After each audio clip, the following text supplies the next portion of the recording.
在中国大地上，5000年时光变迁，无数职业随着历史的更替不断出现、繁荣，随后又逐渐衰落和消亡。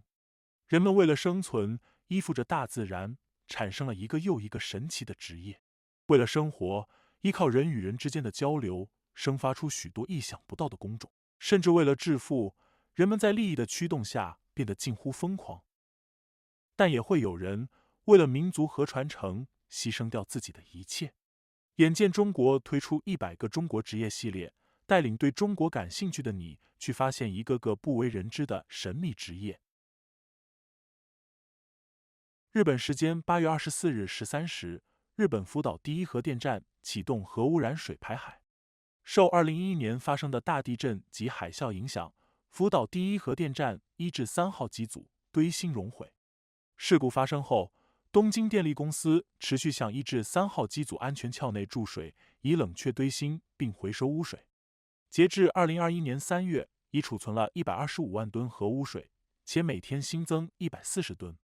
2021年4月9日，日本政府基本决定将福岛第一核电站核污水排入大海。4月13日，日本政府召开有关内阁会议，正式决定将福岛第一核电站上百万吨核污水经过滤并稀释后排入大海，排放在2023年后开始。然而，众多问题仍未被解决，比如过滤系统是否能够完全过滤掉全部的放射性物质，又比如是否日本的检测网站能够如实上传数据，甚至对于数据能否有第三方监测机构验证，以及由于洋流以及中日韩乃至美国之间的万吨货运巨轮的储水防水，会不会导致核污染的加速传播，这些都是一个未知数。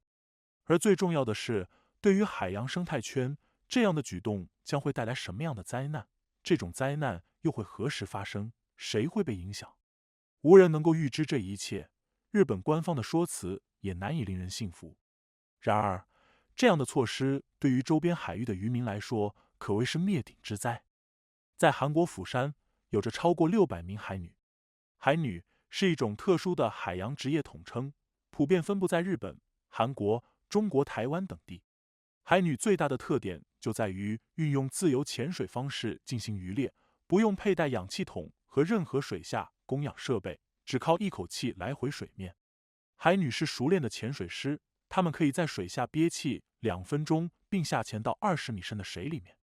现代海女的装备仅有胶鞋、潜水衣、护目镜、救生绳，还要身负工具、尖刀和渔网，还有在海中休息时依靠的圆形浮球，有时需要背负几十公斤的收获。在当时生产力不足的海边村庄，这种特殊的海洋职业从17世纪的济州岛开始出现，为了填补男性劳力的短缺而传承了下来。即使如今捕鱼技术日渐发达，海女这种职业渐渐淡出历史舞台。当地政府还设置许多机构来维持、宣导海女文化。韩国人金贞子说，海洋就像母亲的怀抱，她穿着黑色潜水服、面罩和鳍，在没有氧气的情况下自由潜水，用手采摘鲍鱼、海参和其他海洋生物，然后拿到市场上去卖。现在她很担心，在日本开始放射性海水之后，她从事了一辈子的职业是否会永远改变。金贞子悲痛地说，日本政府正在对全世界发动一场没有刀枪的战争。他参加了在韩国釜山市日本领事馆前举行的抗议集会，要求放弃这一计划。请帮助我们，他恳求道，请不要排放。同样的，被影响到的渔民不只有韩国的海女，在中国的最南端也有着一群渔民，他们在物产丰富的南海乘风破浪，驾驭着海浪出海捕鱼，进行潜水作业。靠山吃山，靠水吃水。精湛的潜水技艺，对于海下地形的熟悉，以及祖辈相传的渔业知识，让他们在中国近海中面积最大、水最深的海区南海中成为中国的海南。南海是中国最南端的海洋，国际上通称为南中国海，被中国大陆、台湾、菲律宾群岛、马来群岛及中南半岛所环绕，为西太平洋的一部分。这里有超过200个无原住民居住的岛屿和岩礁，这些岛礁被合称为南海诸岛。北宋曾派遣水师巡视西沙群岛。元朝时，元世祖忽必烈派郭守敬对全国各地进行天文测量，其中一个天文点南海就设在西沙群岛上，配合得天独厚的地理优势，南海享有丰富的物产资源，从能源、石油到海鲜物产应有尽有。而距离南海最近的岛屿海南岛，自古以来便生活着世世代代以捕鱼商贸为生的渔民们，他们以捕鱼为业，以大海为家，与这片海洋和岛屿惺惺相惜。而其中最为著名的就是谭门镇的渔民。为什么从事海南的大多都在谭门镇，且大多都为谭门人？看看谭门的地理位置和南海的海域环境，便能找到答案。谭门镇地处海南岛东部，面朝大海，陆地轮廓内凹，让谭门港口拥有了良好的避风条件。而南海中多如繁星的岛礁，通透的海水为谭门渔民讨生计，驾驶木质渔船，施展独特精湛的捕捞本领，提供了广阔的空间。西沙群岛是谭门渔民最重要的捕捞区域，这里岛礁众多，海产丰富。主要的蟹类有25种，鳝蟹、蜘蛛蟹、梭子蟹、雌蟹、蛙蟹、王蟹、鳞蟹等。虾类资源更是约有200多种，主要品种有锦绣龙虾、密毛龙虾、中国龙虾、黑鳍对虾等。而海南为什么没有出现在渤海、黄海、东海等地呢？除去清朝海禁的因素外，一个很重要的原因是，由于大江大河的汇入，周边海域并不会像南海一样清澈见底，并不利于潜水作业。在长达几个世纪的岁月中，他们是南海的主人，他们是谭门镇的老船长。在南海这片海域中，充满了名贵的海洋资源。与日本、韩国的海女不同，在谭门镇的海南并不被大众叫做海南，也并没有海女那样复杂的历史。但是所需的技艺可不比海女轻松。多数谭门渔民至今都会潜水捕鱼，不使用任何现代化的设备，甚至不下饵、不撒网，甚至只是简单的鱼叉，就可以潜水捕捞各种珍贵海鲜，包括龙虾、海参、砗磲等。这样的珍贵物产，经常需要谭门镇的渔民从海南岛向南驾船行驶到遥远的三沙群岛进行作业捕鱼。这也是谭门镇渔民与在近海作业的海女们的不同之处。在三沙作业的渔民们，他们在岛礁附近下锚泊定，大船用来食宿，几人一个小舢板游弋捕捞。20世纪之前，谭门渔民主要的作业方式有3种：适合年轻海南的战制，适合年老海南的行盘，以及季节限定的抓海龟。战制就是筑岛，渔民在西沙、南沙储存有淡水的岛上从事生产和生活工作，这是他们在南海上的家。住的最长的竟有18年。渔民们在岛上存储海货，获取淡水，而这让他们对南沙每一块小岛都了如指掌。行盘就是在退潮时在浅海或者礁盘上捕捞砗磲，而4月到7月，凭借南海沙子细软、海水清澈的特质，海龟会前来产卵，这也是抓海龟的好时候。然而，要向遥远的大海航行，在没有 GPS 的帆船时代，是一件非常困难的事情。海南们面临的第一个困境，就是如何到达一片物产丰富的海域，并且安全返回。在没有电力、没有 GPS， 甚至没有制图学的时代，这可谓难上加难。但是，先人的智慧在这里发挥了作用，众多渔民靠着一本耕路簿和罗盘，驾驭了这片海域。据史料记载，早在公元18世纪，中国南海沿岸的居民就已从事南海水产资源的开发。汉代，中国在南海开通了海上丝绸之路。海南省文昌市有南海航行的重要港口青兰港，出航南海诸岛的渔船大多从此起航。海南岛沿海的居民总结航海经验，写成《南海耕路簿》，以手抄本形式流传。除此以外，民间还流行着口头传承的耕路传。古时候没有钟表，于是渔民们用烧完一炷香的时间来丈量海上的远近。烧完一炷香就是1更，1更就是10海里，耕路簿由此得名。于是他们开辟出来了开往南海的东、西、南3条主要航线，解决了如何出海的问题，又怎么能确定下海作业的地点呢？牧民有牧场，农民有农田，靠海吃饭的渔民如何确定自己的渔场呢？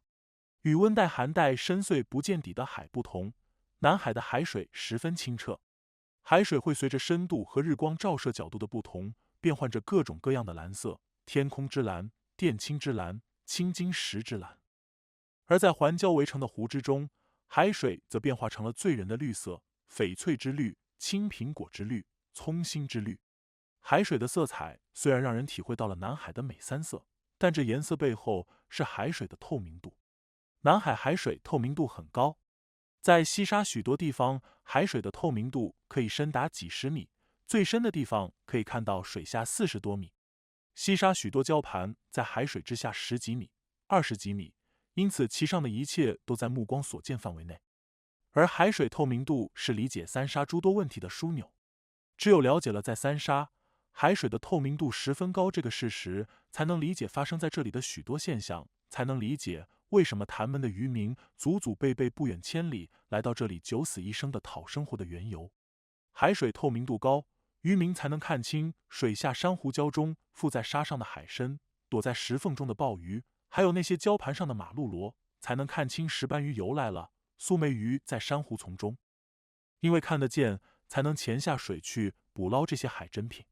因此，海水的透明度高是在南海三沙诞生了潜水捕捞作业这种独特生产方式的前提条件。同样，因为海水透明度高，才能出现一批靠潜水捕捞为生的海南。珊瑚礁也是理解海南们下水捕捞这种作业方式的一个关键要素。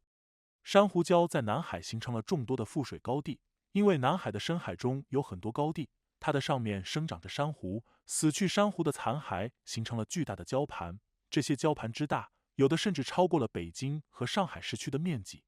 那些所谓的珊瑚岛，只是这礁盘上的小摆设，犹如一个大圆桌上摆放着的盘子和杯子，如永兴岛、赵树岛等。这些礁盘有的在海水涨潮时被淹没，退潮时露出一部分，有的即使在退潮时也被淹没着，如整个中沙群岛。这些珊瑚礁与海平面永远是处在淹没和露出这样的一种关系当中，而珊瑚礁被淹没应该是一种常态，因为珊瑚的生长不能离开海水而露出水面，因此露出是暂时的，但是珊瑚礁又不可能被海水淹没太深，因为珊瑚的生长需要阳光的照射，一般在海水中阳光照射很少能超过50米，全世界海水透明度最高的地方大约就是70米。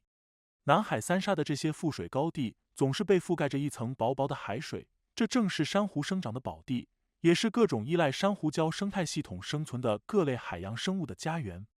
因为这些条件的存在，使得这里成了潭门的海南，潜水作业的地方就像农民的稻田、牧民的草原一样。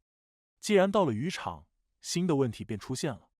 在那个生产工具不发达的年代，怎么才能捕捞上鱼类，甚至海参、龙虾这种珍贵海鲜呢？在没有氧气机之前，他们潜水作业与韩国的海女们相似。当看到了一个海参或者一只马蹄螺在水下，就憋足一口气，然后一个猛子扎下去，徒手把那个东西捞上来。水如果浅，不超过10几米，那么这样做是可以的。如果水深，他们会采用工具海参钩，那是一个拴在绳子上的很重的铁家伙，底下有2到3只带有倒刺的尖叉。如果很深的海底有一只海参，他们就会对准海参，投下海参钩，把海参扎住，再慢慢的提上来。这种不用氧气的潜水，海南们有个型话专门指称它单气。后来船上有了氧气机，潭门的海南不像现代的潜水者身背氧气瓶下水，他们是口含一根氧气管下水，由于有了氧气，所以可以下潜到很深很深的地方去捕捞。他们把这种使用氧气的作业方式称之为下氧。下氧作业可以下潜到几十米的水中，因此带来危险。有的人上升时上升得快，忘记了减压，因此患上了潜水病。潜水病包括肌肉和关节的疲劳及疼痛。对于更严重的类型，症状可能与中风相似，包括麻木、刺痛、四肢无力、不稳、眩晕、呼吸困难和胸痛。而且如果发作时尚在潜水，那么很有可能导致溺水。在那个时代，严重的就会丧失性命。许多海南们都曾经历过同伴们甚至自己的生死时刻。谭门的海南在珊瑚礁中的捕捞技术还有许多，其中一种叫行盘，这是指在珊瑚礁中的浅水地带的作业方式，一般水深不及胸。这种作业方式有些像在水中漫步，一个人腰上拴着一根绳子，绳子上拴着一个能浮在水面上的鱼篓，人在水中走，观察水中的礁盘上是不是有海货，如果有，海南就会潜下去把海货捞起来，扔到鱼篓里。这就是行盘，适合于年老的海南。谭门的海南们还有一整套加工海产品的技术，一些名贵的鱼要养起来，活鱼才能卖出好价钱，其他海产品则要加工成干货。如抓到的海参必须用烧开的海水煮一煮，其体内的水分才能排出去，这样才能晾干。其他一些贝类也要煮一煮才能晒干。但是马蹄螺就不能煮，因为马蹄螺的壳有一层荧光色，一煮就没了。而马蹄螺的壳是制作纽扣和高级油漆的原料，这些都与马蹄螺壳的荧光色有关。谭门的海南文化深厚，他们是我们理解南海最好的入口。他们是航海家，是潜水捕捞海珍品的行家，还是杰出的商人。他们的足迹遍布东南亚。更录部曾记载，他们载着满船海参、鲍鱼、鱼翅、海龟、马蹄螺披星戴月奔赴新州、槟城，再满载着布匹和煤油返回谭门。这时谁能说这些海南们仅仅是一些潜水捞鱼的渔夫呢？谭门的海南们是中国海洋文明的一朵奇葩，是中国海洋文明残存的标本。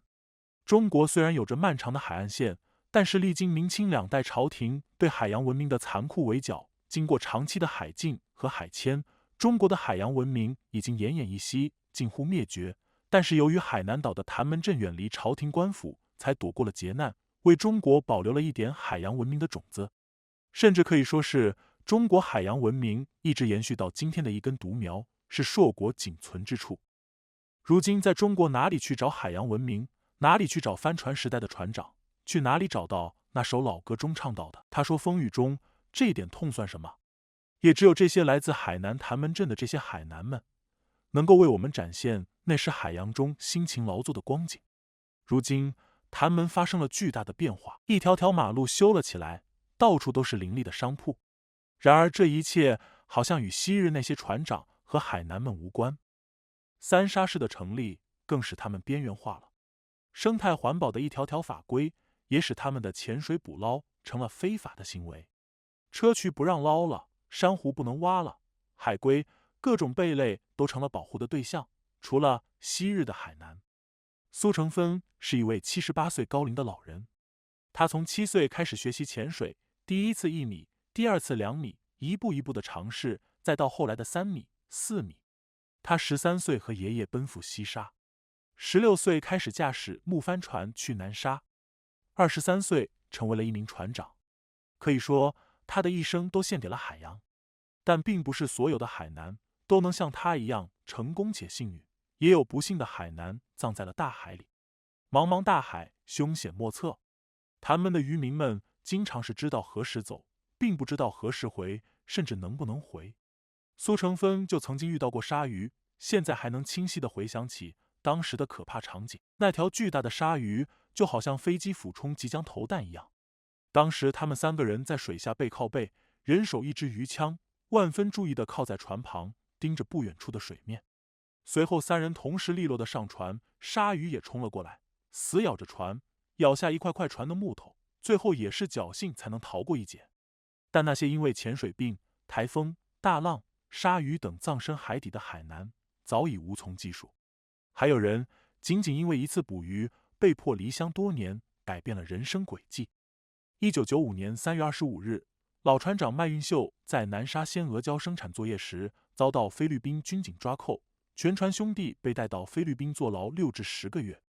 这期间，菲律宾军警要求作为船长的麦运秀签字，承认越界捕捞，还说只要签字就放船放人。